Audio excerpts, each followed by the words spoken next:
No niin, terve taas kaikille. Saatiin lunta tänne Pohjanmaallekin nyt vähän, niin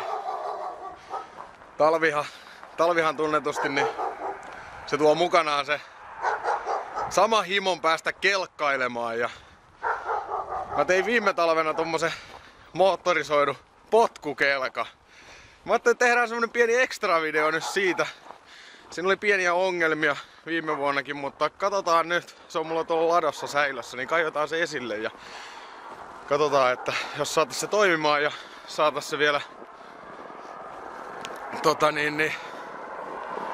vähän paranneltua, että siinä oli peukalokaasu viimeksi ja se meni paskaksi talven aikana, mutta laitetaan siihen kaasukahva tuolta ja katsotaan nyt, saadaanko se ylipäätään kaivettua pois täältä ladosta.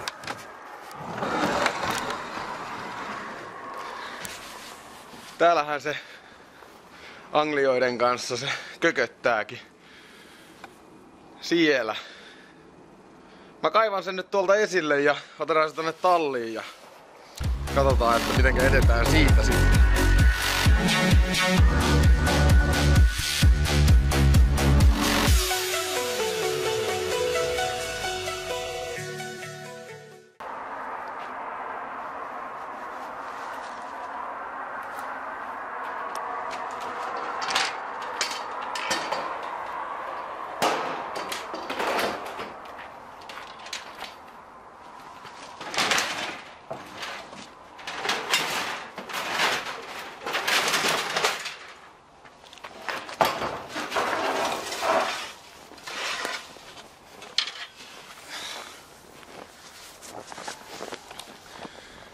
Joo, elikkä pohjana tässä on ollut ihan perus tommonen vanha potkukelkka. Ja siinä on tommonen Italiano. Piakki on kaksitahtikone. Suhteellisen kiukkunen liikkumaan tuolla moottorilla. Mitä me sillä ajettiin pikkuveljen kanssa 2 päällä viime vuonna GPS mukaan. Taisi olla 6-7 huiput. Elikkä sellainen vehje. Aivan omien kätten tuotosta. Katsotaanpa Pirutta. Sitä nyt ei oo tosiaan vuoteen tässä käytetty. Siellä on jumalata bensaakin tankissa. Onkohan niin vanhaa, että ei paljon hörähdä. Kokeillaan tosta vähän.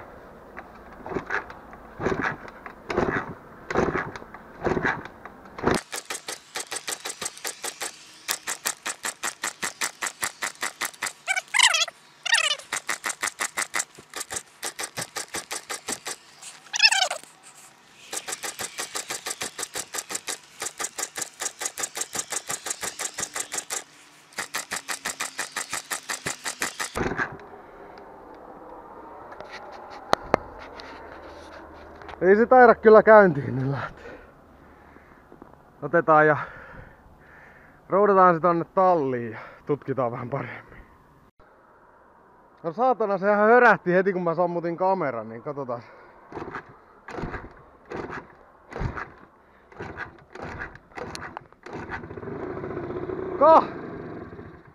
Kyllä.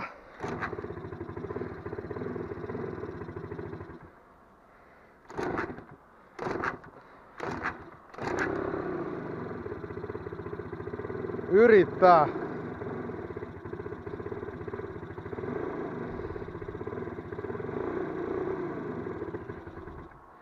Taitaa olla aika vanhaa vaan tuo bensa.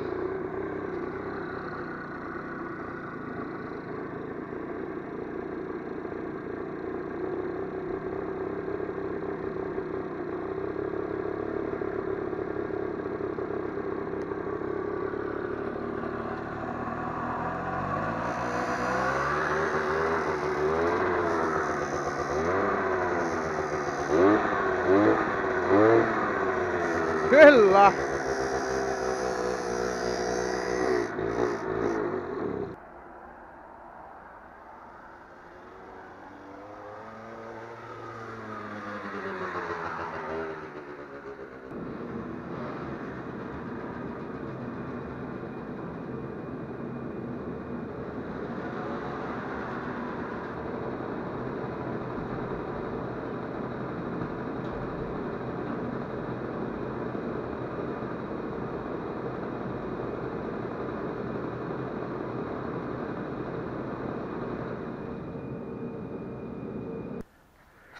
No joo, eli se on nyt täällä tallissa.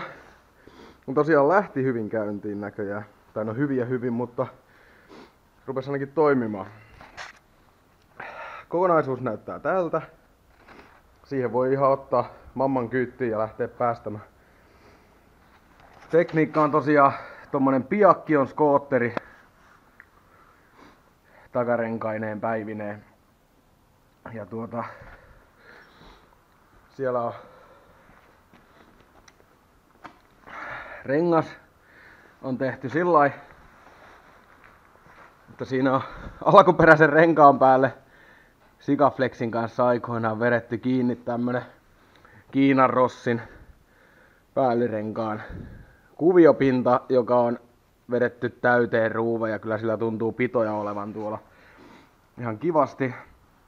Tankin mä oon tehnyt siihen itse.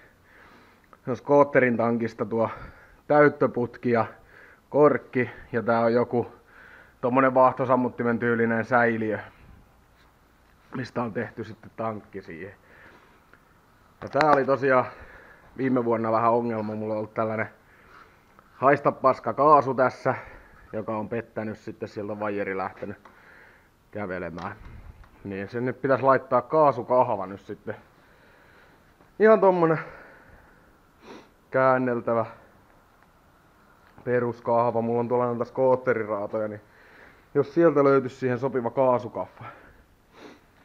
Täällä on tosiaan jousi tuolta etupäästä kiinni ja rengassa vähän alempana niin, että nuo jalakset on ilmassa ja kun siihen tulee paino päälle, niin riittää sitten pidot siihen, että jos se olisi samalla tasolla, niin sehän sutis vaan tyhjää siinä, mutta tällä tavalla se näyttäisi olevan toimiva ja sitä vähän mä säätelin silloin viime vuonna, että sai se sopivalle tasolle, että se oli jossain vaiheessa vähän liiankin alhaalla, että nuo jalakset ei ottanut maahan, sitä oli aivan mahdoton ohjata. Sitten siellä on Kiinan skootterista alipaine pensahana. Ja eipä siinä nyt sen kummemmin mitään ihmeellistä ole. Siihen on runko aika pitkälti tehty itse jostakin satana tuolijaloista ja hyllyraudoista. Tää oli tämmönen muistaakseni 2 illan kötöstys. Siinä on oikeastaan jalakset ja eturauta vaan alkuperäistä potkukelekkaa, mutta kumminkin ollaan pidetty toi tyyli sillai potkukelekkamaisena. Että se on vaan toi moottori tosiaan tonne alle lyöty ja penkki vähän nostettu korkeammalle. Mut katsotaan toi kaasukahva nyt vaikka ihan ensimmäisenä. Täällä mulla on romuvarastossa paris kiinalaista skootteriraatoa, niin katsotaan koska täällä. Kyllähän täällä kaasukahva on. Kunnosta ei oo toki mitään tietoa. Ainakin se liikkuu ja siellä on vaijerin tökökin pystyssä, niin otetaan tosta toi kahva nyt sitten hyötykäyttöön. Täytyy käydä hakemassa, se on näköjään lapualaisella kiinni ja mulla on taas ristipäinen täällä, niin käydään vaihtamassa vielä se. No joo, mä sain sinne nyt vapaa-liikkeen niin, että siellä ei oo kaasu päällä koko aika. Tosin en ottanut huomioon, että tää on vähän paksumpi nyt tää mun kahva tässä. Mutta hätähän ei oo sen näköinen. Pyyhkästään tosta rälläkällä poikki ja käydään leikkaamassa siitä skootterin kahvasta pätkä tuohon ja lyödään se tonne sisälle ja hitsataan se siitä ympäri, että sen saa sitten ton kahvan siihen laitettua. Ei ole ongelma.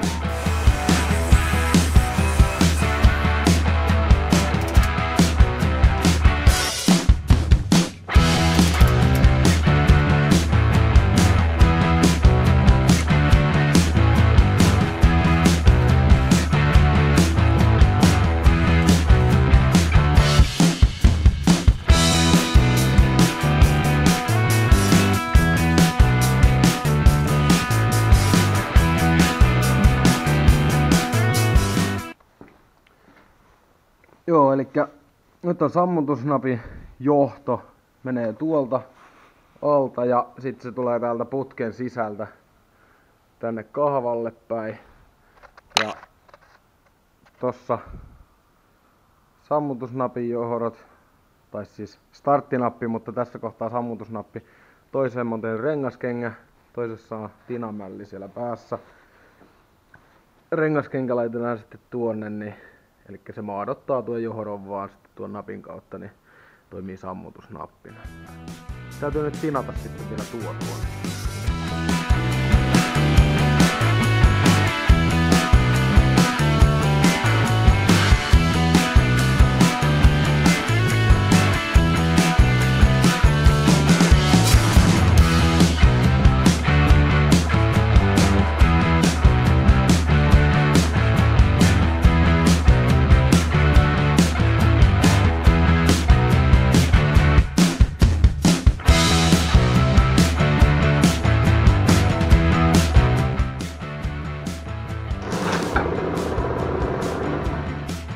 Kyllä. Pirun hyvä.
Paremminkin voisi toimia.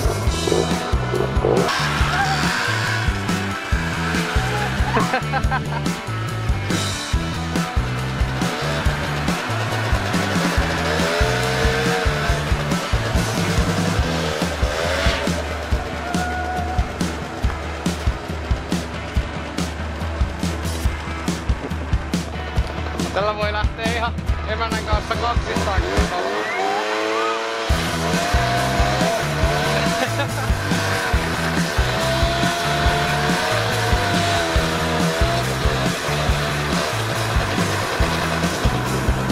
Ehkä pikkusen liian pelottavaa taitaa olla, mutta turvallinen vehje on. Onhan täällä sammutusnapit ja kaikki nyt toiminnassa. Eli joo, muuten toimii, mutta tuo sähköinen automaattirikastin täytyy vaihtaa manuaaliseen, koska sillä jää ryyppy päälle nyt, niin se ei ota lämmetessään sitten kierroksia enää kunnolla.